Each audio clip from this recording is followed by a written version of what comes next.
Railway Koduru Janasena MLA అరవ శ్రీధర్ వ్యవహారంపై మాట్లాడుతున్నాను. సరే, ఆమె కిలాడి లేడని జనసేన నేతలు మరికొందరు అంటున్నారు. రేపొద్దున విచారణలో తేలుతోంది.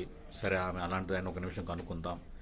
ఏదేమైనా ఒక శాసనసభ్యుడిగా ఉండి నీకు బాధ్యత లేదా? నువ్వు ఆ విధంగా ప్రవర్తించడం కరెక్టేనా? సరే, ఆమె ట్రాప్ చేసిందని అంటున్నారు. ఆ ట్రాప్లో నువ్వెందుకు పడ్డావు?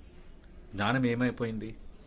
ఒక శాసనసభ్యుడిగా ఒక బాధ్యతగా ఉండాల్సిన నువ్వు ఈ విధంగా వ్యవహరించడం అనేది కరెక్టేనా? ఇక్కడ పవన్ కళ్యాణ్ ఇంటిగ్రిటీని ఎవరు క్వశ్చన్ చేయట్లేదు. కానీ జనసేనకు సంబంధించి అటు శ్రీకాళహస్తి వ్యవహారం జరిగింది. శ్రీకాళహస్తి వ్యవహారంలో వెంటనే రెస్పాండ్ అయ్యారు.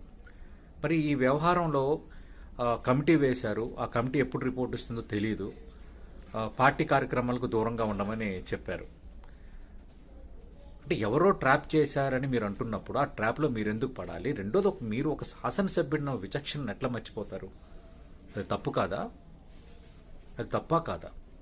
గతంలో వైఎస్ఆర్ కాంగ్రెస్ పార్టీ ఎంపీ గోరంట్ల మాధవ్ వ్యవహారం కూడా అప్పట్లో చాలా గందరగోళం అయింది. నేను అప్పుడు కూడా మాట్లాడాను.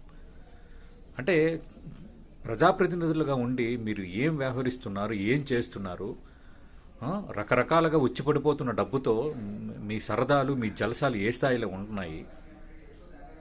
దీనికా మీకు ప్రజలు ఓట్లేసేది? మీరా చట్టసభ సభ్యులు? ఎక్కడికి పోతున్నాం?